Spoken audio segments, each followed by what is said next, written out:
Hey, Salvador Briggman here. Welcome back to the Crowdfunding Demystified YouTube channel. And today I want to talk about how do you collect shipping for your Kickstarter products. So you have a product that you want to get out there to the world.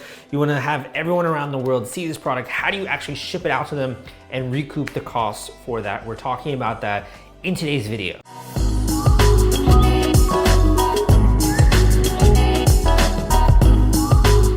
Okay, so there are basically three schools of thought when it comes to how do you collect the shipping costs and sort of recoup that cost for you as a creator. I want to go through each of them. So the first one is to very simply just use the Kickstarter dashboard. The Kickstarter dashboard will allow you to select based on the different countries, or if you're just saying United States versus worldwide fulfillment, what is the shipping cost going to be? So when someone goes and they actually go on your Kickstarter page and they pledge to your project, they'll see it's going to be 25 bucks if they're in the United States, or when they check out, they're going to see it's going to be, 30 bucks when they're worldwide. Obviously, like I'm kind of inflating the prices a little bit there. It's probably going to be a lot cheaper than that. But basically you can just go and see, and you can very easily, as a creator in the dashboard, set that price. So there aren't any question marks. There isn't any kind of mystery or whatsoever. People that are checking out will very easily see and transparently see what is going to cost to be able to own this product on top of what they're paying for the reward. Now this has a few different benefits. Number one, it's probably the easiest way to go about shipping. It's probably the most straightforward, and also for you as a creator, like you don't have to go through that many headaches because you don't have to worry what's gonna happen if I don't calculate costs correctly. You have it all there for you. You don't have to go through every single country if you don't want to. You can just do your own home country versus worldwide and make it very simple that way. At the same time, there are some downsides to going with the traditional tried and true method. Number one, when people check out and they see they have to pay an extra 15 bucks or an extra $10, $5, 15 bucks, whatever, 20 bucks, this is basically an added expense.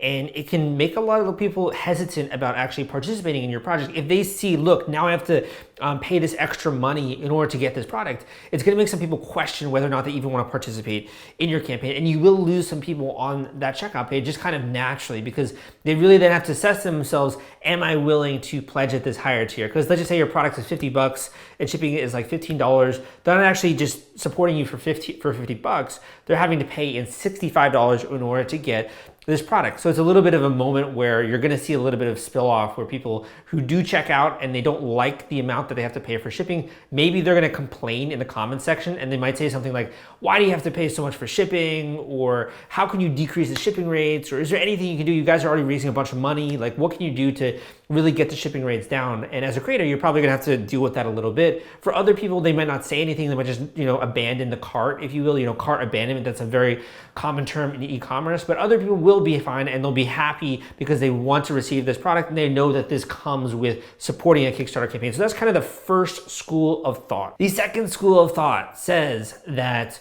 when you are trying to get people to support your project, you don't want to have any kind of things, any kind of boundaries or obstacles in the way of them giving you money. So what these creators will do is they will actually bake in the shipping cost to the actual reward. So when someone comes to the project and they're supporting the campaign for $75 or $65, the shipping costs are already included in the price of the reward. And in that way, when they check out, there's actually gonna be $0 extra for shipping. And that person is gonna feel a little bit kind of good because like, oh, I don't have to pay any more. They've already made the decision. They don't have to make another decision whether or not they should continue to support it based on the shipping costs that you're including on the campaign page. So this is really, awesome for a backer because like they very clearly have the sense like, this is what I'm paying, this is what I'm getting. I'm not gonna have to worry about any other costs down the road. But for you as a creator, this can create some complications. So I would say number one, it's great for backers. Number two, it's a very uniform decision. It's a very yes or no, do you want this or not? There's not as much cart abandonment as there is with the first solution. And also, it's very easy for people who are just coming to the page to see what it is that they're getting, which is kind of what I made with point number one, I guess. But when it comes to the creator, At the same time, you have to calculate the shipping costs very accurately. And it's hard to do that because if you don't have a sense of, I'm going to get this number of people from Southeast Asia, this number of people from Germany, these number of people from Canada and like United States, if you don't have any sense of where these customers are going to be coming from, it can be hard for you to anticipate the costs going into the campaign. And in addition, if this is the first time doing a Kickstarter campaign, you might not even know what it's going to cost to get your fully manufactured product out there to the hands of your backers, right? And there's so many different ways to go about doing this and services that you can use. So it can be a lot of question marks, and kind of deciding on that really comes down to breaking out the Excel spreadsheet and creating a few different scenarios. Like, how would your shipping costs be effective if you were 2x the amount that you have for your funding goal? If your funding goal is like 50K and you end up raising 500K, how would that affect your shipping rates? What if most of these people are coming and are from international cities and you were planning for most of these people to come from domestic cities? Like, then that's going to obviously affect the cost for your campaign, and you want to make sure you don't go into the red. So the second solution is really good for backers, but it's kind of difficult for creators, right? I definitely recommend getting in touch with a fulfillment company like Fulfillrite, which is one of the people that sponsor my podcast and his YouTube channel, and they're really good about answering these questions for you. So go and check them out down below, Fulfillrite. But in addition, number 3, there's a third school of thought that I've been seeing more and more creators do, and I want to introduce that next. This third school of thought kind of became, I guess, more aware, and more people started to take notice of this when we really started to break down the costs going into a Kickstarter campaign. So when you're going out there and you're raising money, let's just say that you end up raising $100,000 on Kickstarter. After you've raised that amount of money, Kickstarter is going to take their 5% fee, right? And also the credit card processing, which is maybe around 3%, right? 3 to 4 to 5, whatever it is. So you're going to end up probably owing around like 8%. But let's just say we're just staying with the Kickstarter fee. So Kickstarter fee is 5%, and that is taking off of the overall funding amount for the project. Now, what goes into that funding amount is not only the amount of money that you've raised, but also the shipping, right? Because if you have a widget that you're selling for $50 and shipping is like $15, and most of your pledges are for $65, that's all going to be made up of with your overall fundraising goal. So if you hit 100K, 5% of that is going to be taken by Kickstarter, and that 5% includes payments that are made for shipping.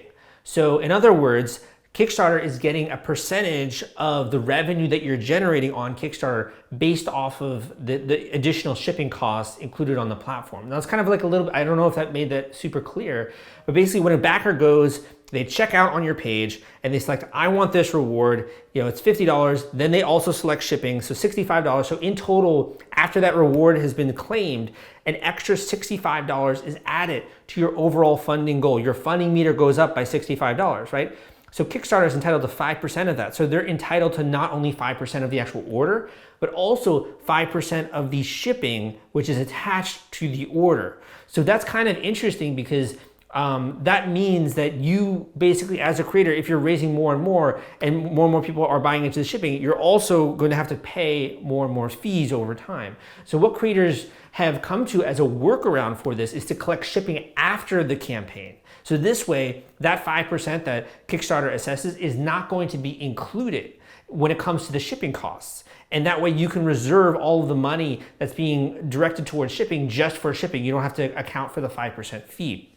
The way they do this is in their actual campaign page, they will spell out what their anticipated shipping costs are for international shipping versus domestic shipping, what that's going to be like. Just giving kind of like an approximation, if you will, and then saying we are not going to charge for shipping on the campaign, but after the fact, we're going to be sending around a survey.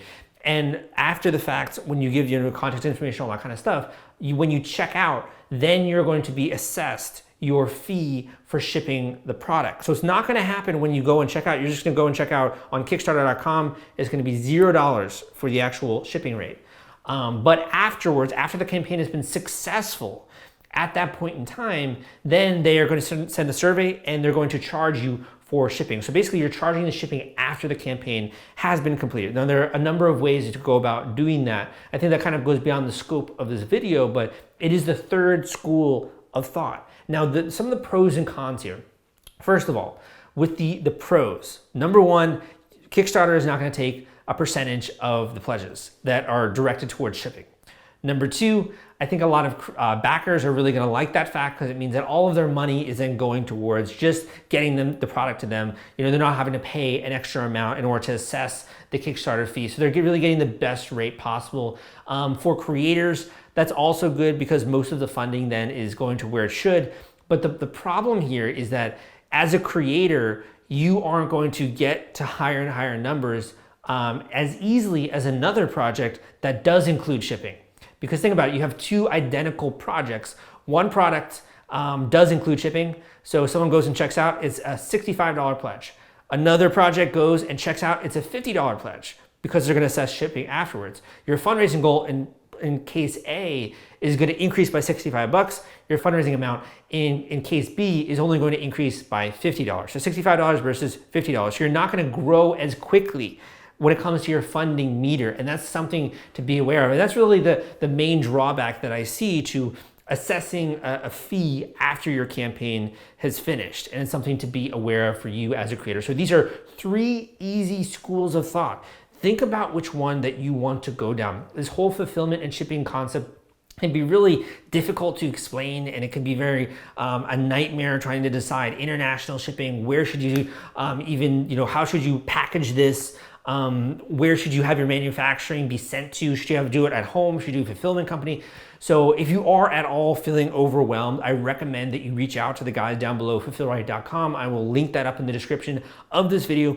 But in addition, leave a comment. If I can, I'll try to get to them. I also do one-on-one coaching calls where we do an hour-long intensive call going throughout your entire project in terms of the marketing, in terms of the pre-launch, in terms of the shipping, all that kind of stuff, the prototyping. No matter what stage you're in, everyone that I've done a call with has said they've gotten tons of value out of it. So it can be really just save you a lot of time, quite frankly. Rather than watching hours and hours of videos online, you can literally just get my tailored feedback and advice for your specific project. It's really ramping up and speeding up the time that it takes to launch, as well as introduce you to many of those resources that I don't talk about on this channel that I think would be very useful for you. So go and book a one-on-one coaching call down below. In addition, if you want more videos like this, give me a thumbs up so that I know that you like this video and you want more content like this out there. I have a lot of great stuff. I have a free online crowdfunding course down below, which I will link up. There's kickstarterforum.org, which is an online forum where you can ask questions of the community there. I think we have over 10,000 members now or something crazy.